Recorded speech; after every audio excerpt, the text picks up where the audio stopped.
Welcome to Top Realtors Tell All. And I just am super excited to talk to these two realtors today. Now, we are going to dive deep into really the concept of training, education, learning for the sake of doing something with it, which is one of our pieces of culture here at Keller Williams, versus learning for the sake of knowing and just being a know-it-all. And these two, oh my gosh, super excited. They definitely have mastered learning for the sake of doing something with it. So I'll introduce myself for those of you who are new here. My name is Denise Meyer. I've been in real estate for, oh my gosh, 28 years, a little while. Since 1992, I started in a down market where you had to take 4 listings to get 1 sold. I mean, that's just the way that it was. So I was so fortunate, and I'm so grateful for that opportunity because I learned how to take listings in that market for sure. I could get anybody to sell. I had to learn price reductions though. Now, I've sold over 3,000 homes. I have coached over 21,000 coaching calls to agents since 2004. And I'm so proud and honored to be a bold coach for Keller Williams and an operating principal here at Keller Williams Biltmore Partners. Now, I'm going to go ahead and come to our 2 agents and introduce them. And before I do, I'm just going to give you a few rules of the road here. So at the bottom of the screen, you have a chat box. Now, you will not be able to see yourself. This is webinar style, meaning you'll get to see the 3 panelists and we'll ask them questions. If you have questions, put it into the chat box at the bottom and I'll be making sure that I follow that. I would love to see where you're at, like put your name in and where you're from. That's always fun to interact that way as well. So Carrie Ann Kent, you are from Pennsylvania, is that right?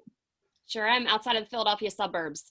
Okay, super. Well, Carrie Ann, tell us a little bit about yourself. Like how long in the business and what kind of production did you do last year and your goals this year? So I have been in the business since I was 19. I got licensed right after my 19th birthday, which was 20 years ago. Selling full-time, treating it like a career, probably the last 7 to 10. GCI last year was about 180 and I'm on track this year for about 500. Wow, come on, you guys in the audience, like give your appreciation for that. So you can tell why we brought Carrie Ann on today. So thank you so much. Now, Lewis Williams, tell us about yourself, same questions. I got my license in 2005 as I was ending a professional football career. So this is my second profession. I was in my mid-20s. Had my license for, I guess, about 15 years now. Been one of the top producers in the greater New Orleans year in and year out, probably the last 6 or 7 years since I started the BOLD program back in 2012 when I started taking it and ramping up my business and growing from there. Thank you. So, you know, as an ex-professional football player, you understand the concept of coaching. Oh, absolutely. My whole life, since I was a small child, I've been involved in athletics, coaching, training, the discipline that it takes, the ongoing learning and repeating, repetition, all that stuff speaks to me. And it was an easy transition into real estate and into the BOLD program. Okay, perfect. So thank you so much for that. And we're going to go ahead and start with the BOLD program because, you know, we have a lot of different topics we talk about. This is our 9th one. We've done luxury series. We've done all sorts of, we've done quote, interesting times series earlier this year is how we started these out. Yet today I really want to talk about education for the sake of doing, learning so that we can grow in our business or as a person. And both of you came so highly recommended from your coach, your Keller Williams MAPS coach, Michael Ann Byerly. So big shout out to her today. And I want to talk about this program of BOLD. BOLD is a Keller Williams program. I'm a BOLD coach. And the purpose of it is to get agents into production fast. And what I find really interesting is the second time an agent takes BOLD, many times they don't even talk about the production. they talk about the mindset. So Gary Keller says, 90% of success is mindset. So I'd like to start there, and then we're going to get into the production. And by the way, hey, Cindy, great to see you. And Maggie Holmar says, congratulations, both Luis and Carrie. So, thank you so much for that. We love giving kudos here. So let's talk about bold and the mindset. And who'd like to start first? Maybe I'll start with you, Luis, since we went to Carrie Ann first. Okay. How has the bold mindset affected your business? Well, I was talking to Michael Ann about this just the other day, about all the new things that y'all are implementing as far as mindset. I remember as an athlete, it's very true. 90% of winning on the field is about mindset, getting your mind right and preparing for success. And I love how the BOLD program, 10 or 15% of it is that the basics of what you need to do on a regular basis. But the mindset piece of being able to sort of have that mental toughness to keep pushing and keep grinding until you get a yes and close a piece of business is where most agents drop the ball and fall off the wagon. Wait a minute. So Louis, like you said, mental toughness. This is not like running a ball down the field and running through big, tall, strong men and just knocking the crap out of yourself. I beg to differ 100%. This is definitely a mental toughness business. You got to have a thick skin. You can't be, you obviously need to care about the outcome, but you can't be attached to the outcome. You got to be willing to keep muscling through things and getting to that end goal and keeping your eye on the prize. So you got to keep going. Now, I'm curious. So you got into business in 2005 and you took your first BOLD in 2012. Yeah. I believe you probably already had a mental toughness. How did BOLD make it different for you? When I first got in the business, 6, 7, and 8, anybody with a pulse could sell real estate. It was an easy market. We all know that. When the market started to tank in 8, 9, 10, I started to realize I really didn't know the fundamentals of what it took to succeed at a high level. So for me, the mental toughness was always there. I knew what it took to be successful at a high level because I'd done it in my previous profession. It's the fundamentals that I was lacking in, the actual skill set to be successful. And Michael Ann was actually my very first BOLD coach in Baton Rouge, Louisiana in 2012. And ironically, 6 or 8 years later, now she's my MAPS coach. But just the scripts, the dialogues, what I should be doing every day, what type of schedule I should be following. Those are what I really dove into and started to implement and build on until I was doing, almost 300 units and 60 million in production. Did you guys hear that? 300 units and 60 million in production. But Both of those are very impressive numbers, by the way. Yeah. Let me be clear. I started at about 6 million in production in 2012. By the end of 2018 was my top year, 277 units, right under 60 million. There you go. So thank you for that. Now, what I hear you saying, Louis, is that learning the systems and models and knowing what you're going to do, that knowledge equals confidence. And that confidence is a mindset shift. Yeah, and you definitely build on that. When you start getting successes, they start to compound over time and it just becomes the way you do business. And you carry that into a room and people feed off of that. Clients notice that and they believe in what you're doing when you know what to say and how to present information, because we're in the age of information selling right now. You got to know your craft if you're going to be good at it. And BOLD has given me those tools to be good and have confidence in that delivery. Thank you so much for that. And then how many times have you taken BOLD? I'm a 14-time graduate. Yeah, I don't play games. We kept going back and back. And actually, I didn't really go into this, but I got married about a year ago, and we decided to sort of downsize the team. And we're probably going to do about 150 units this year, which is still very good. We're happy with that. That was actually the goal for the year. We just were working our sphere of influence, past clients, vendors, things of that nature for referral business. But now it's time to ramp things back up. And I've engaged Michael Ann as my coach again, and we're getting into the BOLD in October because I know how it brought me so much success in the past. It's just going to do the same thing all over again this time. That is awesome. And before I come to you, Carrie Ann, I'm going to ask you, so Louis, what's the most number of listings you ever taken in a BOLD? Oh, wow. Well, you do the team production, so it was over 100, either listing, or are you talking about all 3 contracts, buyer contracts, listing contracts? Yes, it was well over. I'm thinking listings, seller listings, because if your market's like any other market in the United States, that's what we need the most right now, right? Yeah, I was typically taking anywhere from 20 to 25 a month pretty consistently at my prime when I was out there prospecting every day and doing what I need to do. So if it was a 7 or 8 week program, we're talking about 50 listings, 40 or 50 listings. Okay, so we're going to have some fun. I'm going to come back at the end of this class, Louis, and I'm going to ask you, what's your goal for Bold Pivot and number of listings taken? And if my husband's on here, he knows my favorite saying as a bold coach is double it. So Yeah, right. we'll hear yours, and then we'll make sure to check back with everybody later this year and with Michael Ann and see how you did. Fair enough? Okay. Sounds good. Thanks. Okay, I'm going to let you think on that one a little bit. Carrie Ann, coming to you, Bold and mindset. How has the Bold program changed or affected your mindset? Affirmations for me were huge. When things closed out in March, I opened up my Bold book, and the silver lining is, from a lead generation standpoint, when there is nothing else going on in the world, there are no excuses. Right? There's no. I wish somebody would write that down in the chat there. When there is nothing else going on in the world, there are no excuses. You can't go grab lunch, or, you know, and we've doubled down on our DTD2s. Michael Ann pulled us in as a group, and we realized pretty quickly that people were having some really great wins by focusing on that, because there really wasn't much else to focus on. And all of those basics in Bold, I pulled out my Bold binder. Michael Ann as a team pulled us all together, and it was just win after win in text messages. And how do you get through this? And how do you do that? And it was great.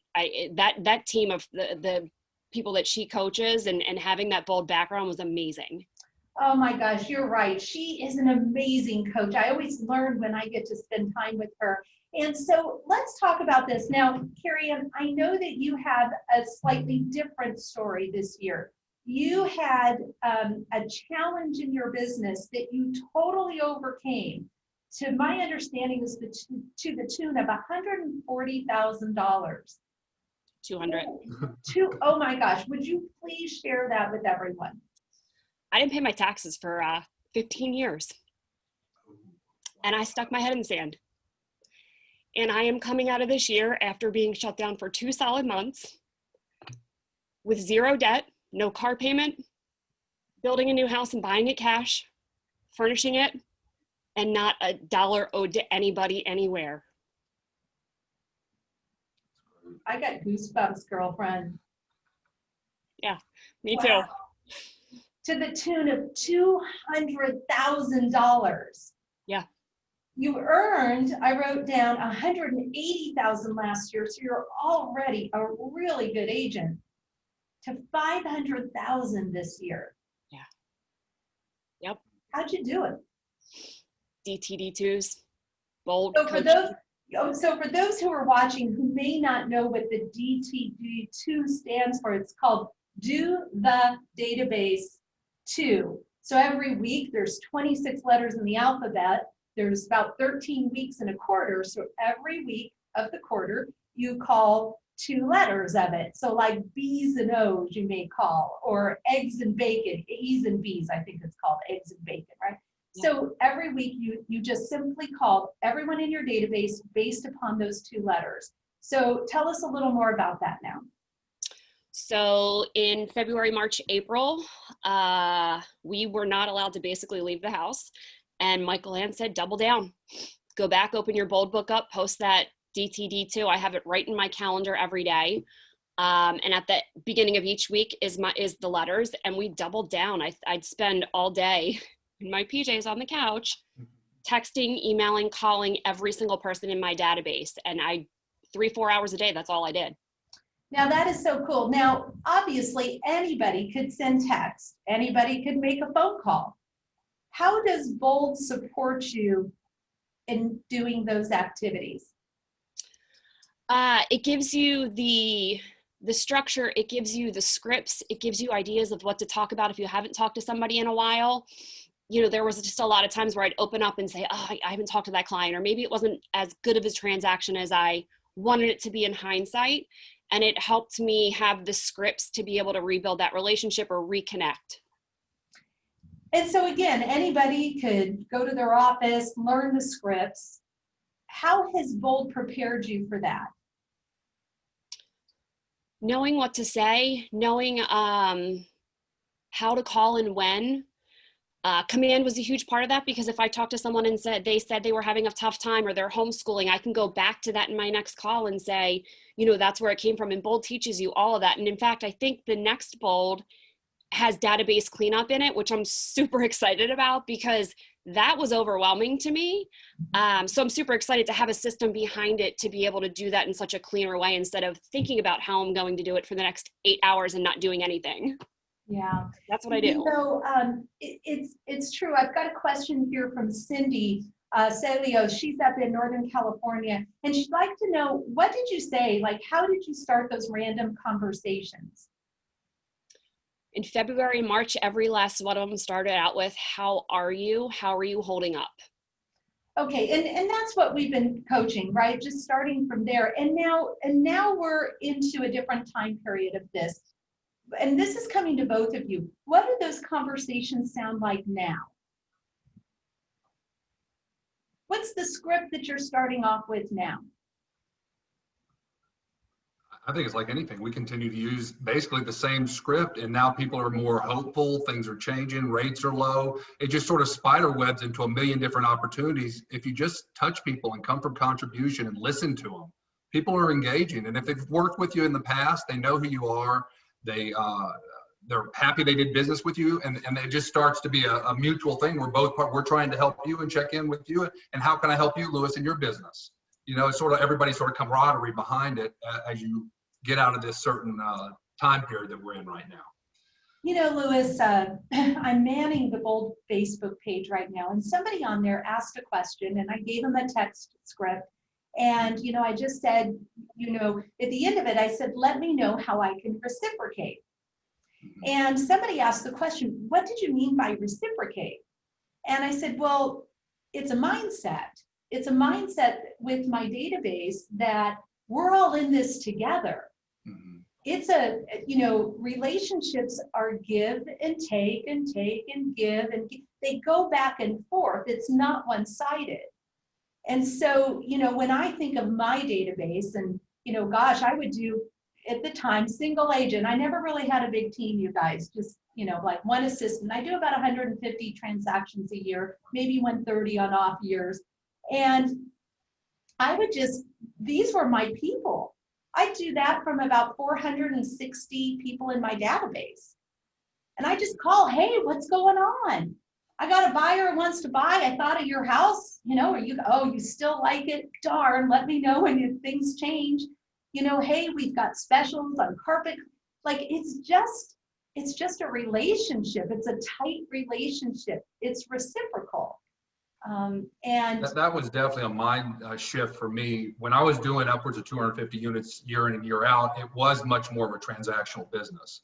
And when I decided to get married and downsize the team over the last year and a half, we had to change our mindset to be more relationship based and go back and solidify some of the relationships we may have dropped the ball on, and make those phone calls that I know you might not have heard from me in a while, but we were just thinking about you. We were in your neighborhood, however that conversation goes, to re-engage the referral business to where we may used to have been 30-40% referral based. Now we're 75 or 80% referral based when you're doing less and have less manpower, and we're not doing as much cold business. So that mind shift for me it was a pleasant surprise to see how many people were reciprocal in helping me if I just checked in on them. I love that. I love that. All right. So I'm going to ask another question. Before I move on, though, any questions from our audience that you would like? I may ask them now. I may ask them later. Get those into the chat box. So on top of, because this course today, I don't want it to be all about Bold. Well, of course, I'm a Bold instructor and I love Bold. What are the other pieces of education that you've engaged in to get you to these levels of production? Who'd like to start?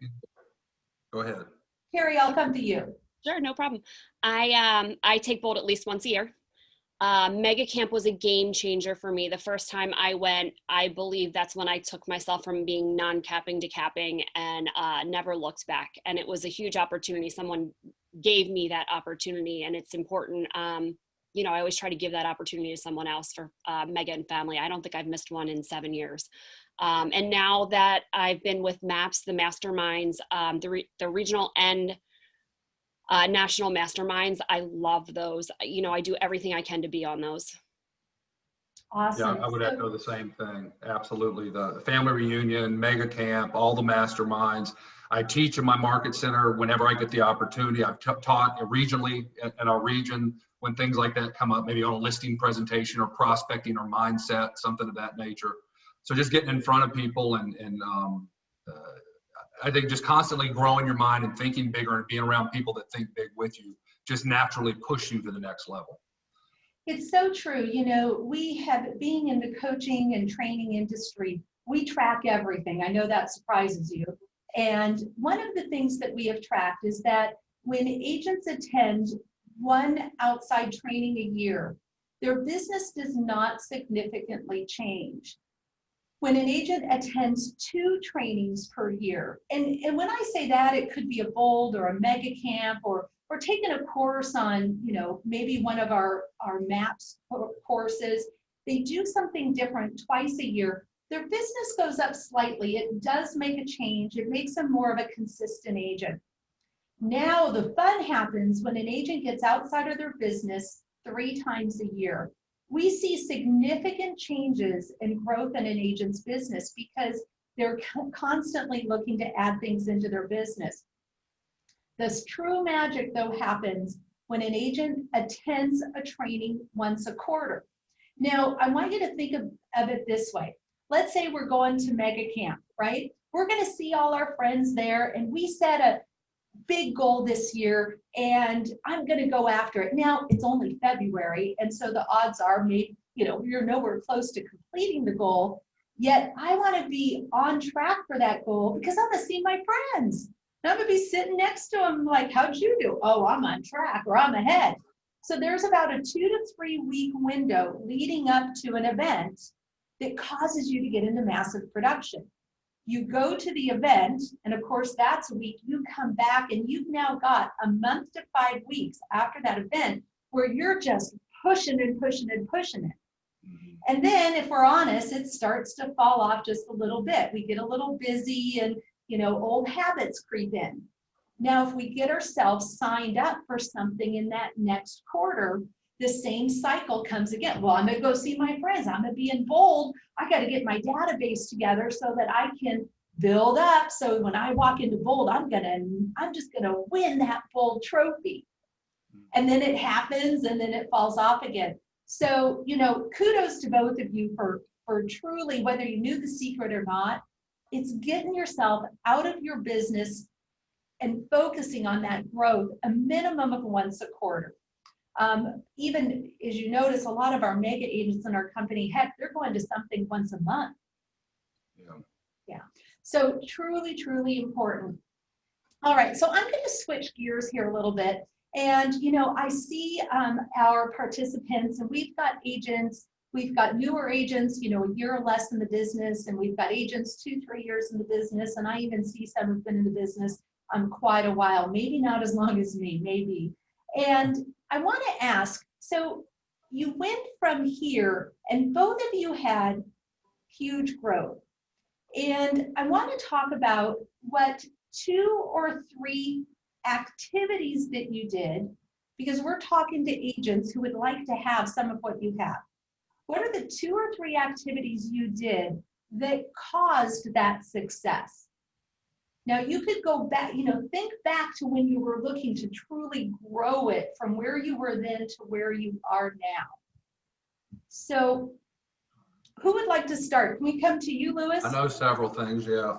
I think it's pretty simple and straightforward. Is following a time block schedule was absolutely a game changer for me. Time blocking everything, my lead generation time, even to the time when I wake up in the morning, just like Bold teaches. They had the schedule there starting at 5 a.m. I do things a little bit more extreme, so I've been just waking up since 4 a.m. since 2012, and I follow it to a T. I do the appointments in the afternoons and closings, and I'm lead generating basically from 8 a.m. till say 11:30 before I break for lunch at noon. So I'm pretty consistent with that. Morning time block. Let's be honest though, Lewis, how many days a week are you off track on that schedule? Very rarely. I'm sort of a freak when it comes to that. That's one thing. I may not have all the talent in the world, but I'm gonna do all the little things that show up at the end of the day that are important. The second thing I think that I really blew out of the water, using scripts and dialogues in all my real estate related conversations. I remember when I first got in Bold in 2012, they would give us the old CDs. And every morning I would listen to the CDs until I basically burned them out. And I'd have to go to Bold again to receive another group of CDs. I would listen to them time after time, relay them. I'd start talking when Diana talked, just so I could get them down, internalize them, and make them my own. And I guess That the is a number golden three. nugget, right? I'm going to stop everyone right there. That's a golden nugget right there. That's how I learned my scripts the same exact way, Louis. I would just play scripts over and over in my car. Mine were the CDs that popped in.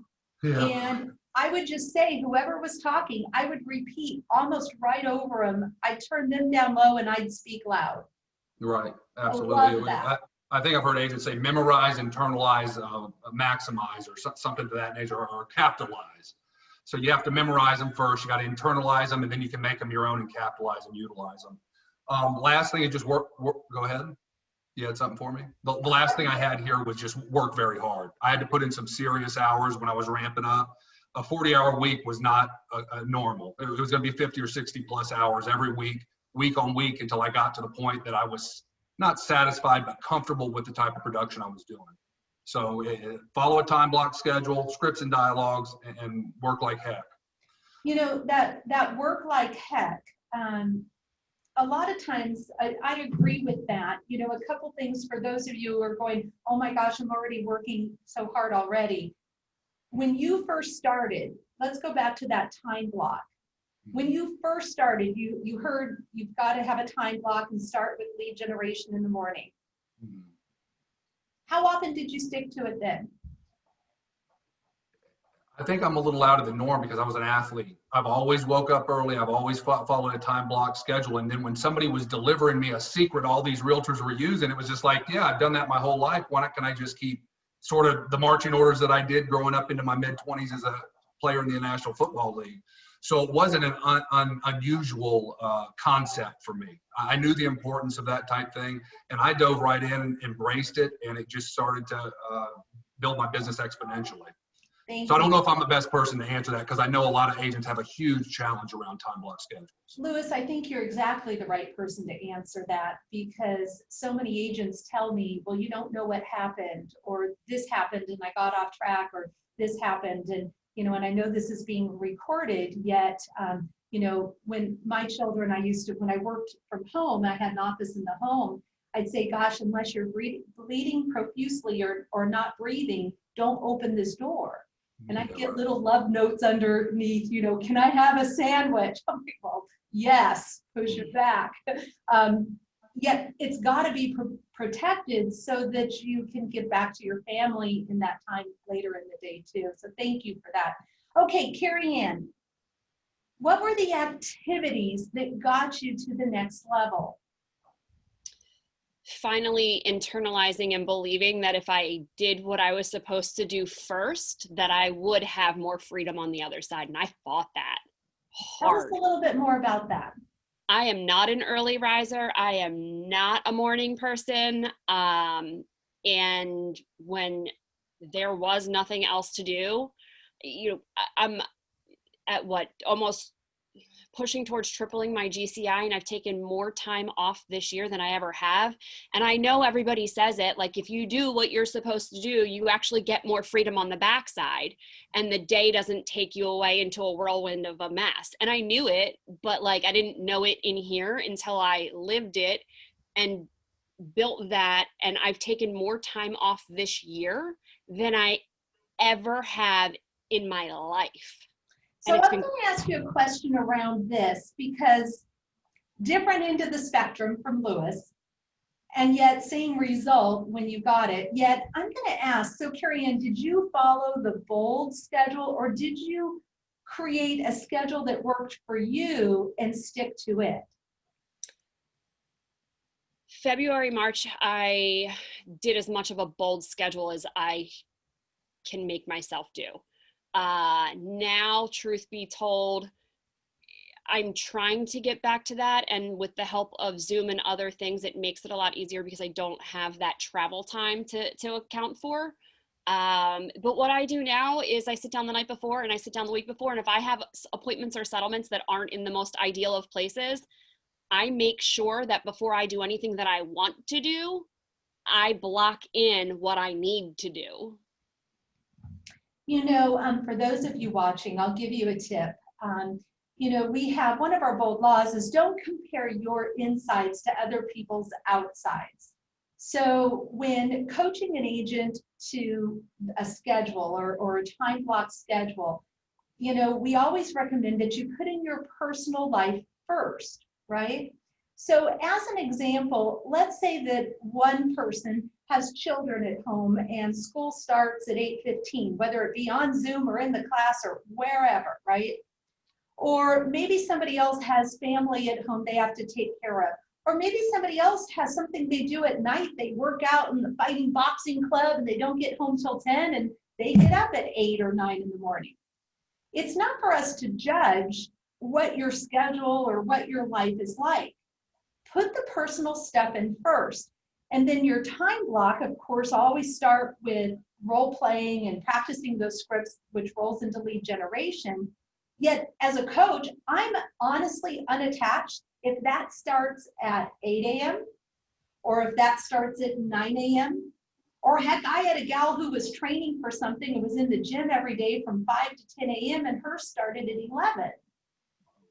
The point was, though, is that sometimes we see somebody else's calendar and we, quote, feel guilty when our life doesn't fit into that same calendar. As an example, when my boys were little, we lived 5 minutes from the school and 1 minute from there to my office. I worked across the street. It was awesome, except when they got older, they didn't think that was so awesome. And, you know, I dropped them off at 8:30. So when I used to put on my calendar 8 a.m. or 8:30 to start, because that's what the world wanted to see, I always felt guilty walking in late, because even though I could drop them off at 8:25, the world didn't work that way in my house. I dropped them off at 8:30, got over to the office, 1 minute, get my step in, walk in. So when I changed the calendar to read 9 a.m. lead generation starts, and I started at 8:50, I felt like I won every day. And so our calendar can be creative, yet the time block, the first time block is always the same first time block. Yeah. Great, great, great thoughts, you guys. Okay, so now, what I'd like to know, so far, it's interesting. I mean, I love talking to both of you, and it's interesting. I haven't heard anything other than time block, learn your scripts, and get into relationship with your database. It's a pretty easy business if you're willing to pay the price and do what you're supposed to do every day. Do what you're getting paid to do. It's what you're getting paid to do. So we're going to have some fun now. I wrote down some questions that these are some of my favorite questions, and I'm going to ask anybody who'd like to ask questions over here. This is the time to do it as well. Cindy says she's the late bird too. So hard. Thank you for that. And while I'm looking at these questions, Louis, Michael asked, do you have a transaction coordinator that assists with paperwork and things, etc.? Yeah, at this point, we're four licensed agents and one administrative staff member. So it's actually one of the licensed agents is an administrative staff member. He's our transaction coordinator. Then we have sort of a marketing listing manager for our administrative staff. Myself, David, and my wife, Nicole, are really the sales agents that are doing that 150 unit production. Perfect, thank you. I think that answered that. All right, so now I'm going to come into a question that I didn't give you in advance, and I'd really like to hear your thoughts on this. So there is a point where an agent, you're in the business, you're earning $180,000 a year, you're selling $6 million a year, and all of a sudden you start to truly grow your business. And in real estate, we start to get large amounts of cash. Mm-hmm. If you were an agent, because a lot of our agents, I know in the market I'm in and other markets, are having better years than they've ever had before. So what I'm going to ask you is really about your strategy with that extra funds. What do you do with that if you're an agent who is just starting to earn that extra money that truly makes life fun? What would be your advice to an agent? Who's going to go first? Carrie, you want to start? Go ahead. Personally, we're in real estate. We know when deals come around. I think you start investing in real estate. You can either flip them, you can hold them, you can rent them out. The house that I'm living in right now was a listing presentation. I sat down on a listing presentation. We talked about a certain price. The lady didn't want to clean up the house. She had just lost her husband and her daughter, unfortunately, and she just wanted out of the property. I said, give me 5 more minutes, let me walk through the property, and I might make you an offer. So I made her an offer. She accepted the price. I helped her get everything out of the house and move it away for her. So it was a win for her and a win for me. So we're out there in the marketplace. Why don't we look for these deals and then Gary wrote a whole book about that, about investing in real estate. So that's a tremendous opportunity. Do what we do best. We already know the market, take advantage of excess cash and start buying properties and renting them out or flipping them. Excellent. Thank you so much for that, Louis. Carrie Ann, how about you?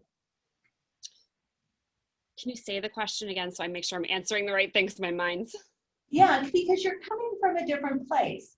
You went from earning $180,000 this year to earning on track for $500,000 this year. What is your financial plan with that extra money? Are you going to go wild and throw it all in Vegas on black? Of course, my husband likes crap, so it'd be a little black, a little red, and I don't even understand. What are you going to do? I wrote 200K in checks. So there's that. My goal was to be 100% debt free. I didn't want a mortgage. I didn't want a car payment. I bought both of my cars cash. I wanted a fun car because I spent a lot of time in it. So that happened. And that was a big milestone for me to be able to walk in and write that check. My next big thing is to figure out how to help other people do this. That is really important to me and really near and dear to my heart. And the second part of it is to start building my future because I don't have a 401k. I don't have a retirement plan. I've never been that kind of corporate employee. So I want to set that up and I want to figure out a way to make enough to have the life that I love and to be able to teach others to do it and to be able to give it, to be able to pay someone's mortgage who's having a rough month, to be able to walk into my firehouse with a big fat check saying, go buy, go put this towards your new ladder truck, your new tower, your new whatever. That's huge for me. And that's what motivates me. And that's what I want to do with it. That is awesome. Now, so let's say, I'm going to dig a little deeper here. Let's say you're just getting into that, the fun part of cash. Cash is coming in and you're going to invest some back into your business. What would be the first thing you would invest back into your business if you had it, if you've gotten to that level? Personally, talent. The people that I'm putting on my team, my administrative staff, they've always been the backbone of my business. Having good qualified employees is the best leverage you can ever have and the best money you'll ever spend. You don't need to be spending money on leads or, there's so much garbage out there that people chase. And it's just good people are irreplaceable, period. And sometimes they come with a little bit higher price tag, but it's a good trade-off because they're going to make you a ton more money in the long run. So true. Carrie Ann, how about you? What would you invest first back into your business? I think you're spot on, Louis. And I struggle with this because I'm in this place right now is hiring people. Yeah. Gary says it, Jay says it, it's scary. And I think people is where it is.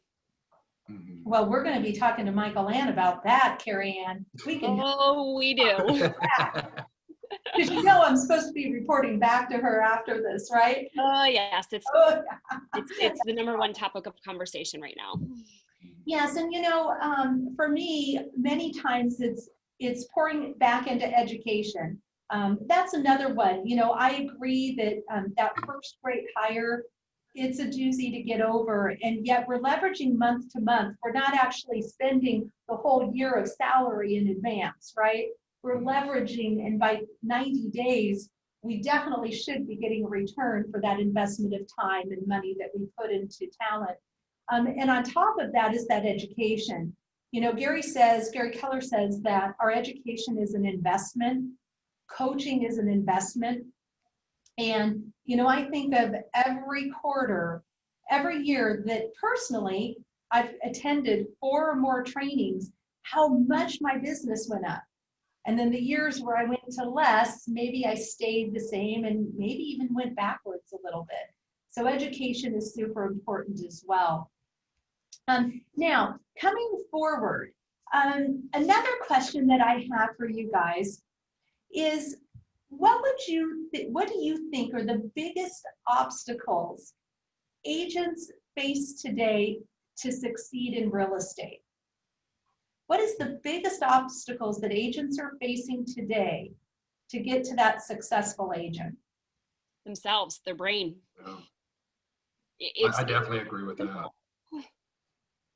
So if you're having a challenge with what's going on between the 2 ears, right? What we're letting in and what we're choosing to keep in there, what would you do if you got in that brain space that's not conducive to your success? Surround yourself with the right people, and hit the classroom. Yeah. Education, coaching, all those things. I reiterate that 100%. Get around people that are already producing, be your best friend in the office, the one that's crushing it, and ask a million questions. That's when I first got in the business, there was a guy named Rick Roberts in our office that was just crushing it. Top realtor in the New Orleans area. I'd be following him all around, asking him all these questions, and lo and behold, 3 or 4 years later, then I was the top realtor in the New Orleans market. And then oh my gosh, that's what Top Realtors Tells All is. You just nailed it. That's what we're doing. I love it. You're my favorite so far. No, only for a moment, Carrie. Right, Carrie. I hear you. Okay, I'm coming for you. How about you, Carrie Ann? Anything to add to that? Yeah, I mean, same thing. And I heard it from, I don't remember if it was Wendy Papasan or I forget who it was, but they say eventually you'll get to a place where you have to travel to see your friends.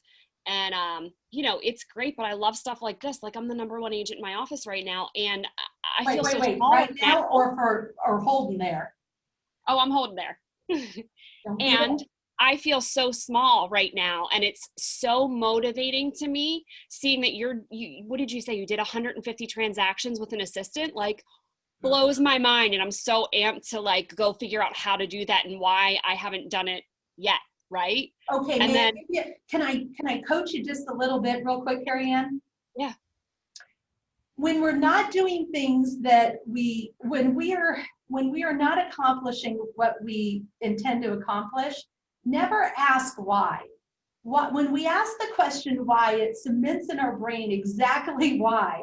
So we always want to ask a question like, what caused that? Or what could I do differently? Now, you do ask the question why. In fact, Diana Kokoska used to coach us, just tell them to leave the question why out altogether. It usually doesn't serve you. Now, where it can serve you, though, is if you said something like, why am I such a great agent? And then the mind fills up with all the reasons you're a great agent, right? Or why am I so awesome? Well, then the brain fills it up. It answers all the reasons we're so awesome. So in general, you want to strike that word why, question why, and replace it with what could I do different, or what's next, or what's causing this, or what can I change? Does that make sense? I love it. To me, it's just so exciting, right? Where can I go? I did that much more this year and took that much more time off. How do I 10 times that? Ooh, I love that question. See, if it were me, I would write that question down in my journal and answer 10 ways to do that for 7 weeks in a row, 6 weeks in a row, because I guarantee you by the time the holidays come around, you're going to have the answer to it. Yeah. Mm-hmm. That is a cool one. All right, you guys. So now we're gonna wrap up here. If you have questions in the chat box, Juan Carlos, good to see you. Man, this could be you on here, Juan Carlos. I'm telling you, I believe it's you. I know this gentleman, and I know he's a rock star in the making. And I think he knows it. Just shouting out to him. Okay, so here's the very last question. This is Top Realtors Tell All. Now, people who are watching would like to know something about you that maybe nobody knows or you wish people knew.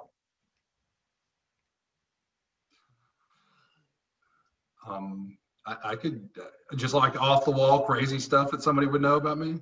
Well, I did hint around that I was a professional athlete. I played in the NFL for 7 years. But before my real estate career, I was in a movie called The Longest Yard. Well, there was a bunch of professional wrestlers in that movie. It was back in 2005 or 6. Adam Sandler did a remake of the movie. Well, there was a bunch of professional wrestlers in the movie, and at the time there was a TV show called Tough Enough. So I got chosen as one of the 50 people to go into the show, and I was training to be a professional wrestler before I became a real estate agent. So I've been a pro athlete, almost a professional wrestler, and now a realtor for the last 15 years. So in other words, we're going to get the picture in those little onesies all wrestle to the ground to win you the deal. Well, Halloween's coming up, and one year I dressed up as Hulk Hogan with the mustache and everything back in the time when I was training to do it. So it was a pretty good trip. It was funny. Oh, that's awesome. Thank you so much. Carrie Ann, I don't know how you're going to beat that one. One thing. I mean, I think I disclosed it. Like, I just love to give to the world. And I don't care how silly I look doing it. I mean, I went to Fire One last year and became a firefighter, like volunteer. I'm 110, 115 pounds soaking wet. Like, you know, if you have a passion for something, what's it matter? You know, just go do it. Have fun. Be that little kid, have that belly laugh, and don't care what anybody else thinks. I love it. I love that. I love that too. You know what? I think that's some great advice. Have a big belly laugh, and who cares what other people think? You know, it was funny when the very first time I became a Bold coach, the thing I was most afraid of was the technology. I wasn't afraid of getting up and talking to people. I wasn't afraid of looking silly in that way. I was afraid I wouldn't get the technology right. And here I am all these years later, still messing it up a little bit with a big smile. So I love that so much. All right, you guys. So I am Denise Meyer. We've got Lewis Williams on here, Carrie Ann Kent. This has been a blast today.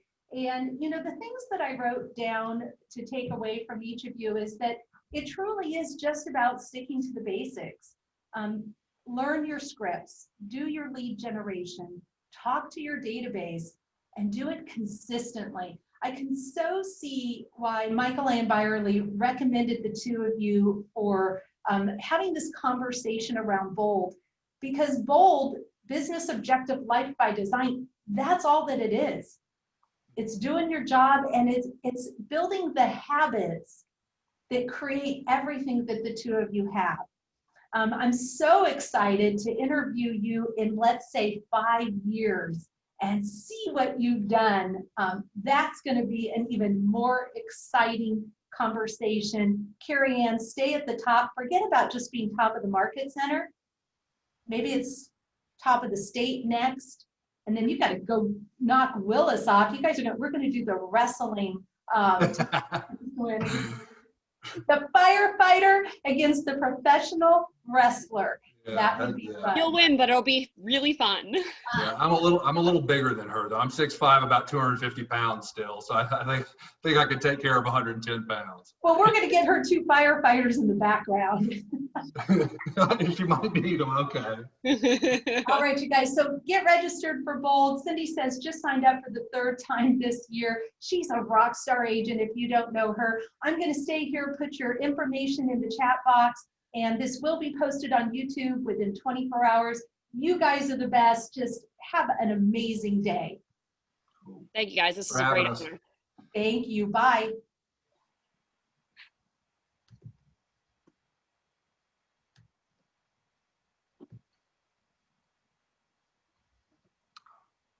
Are we good?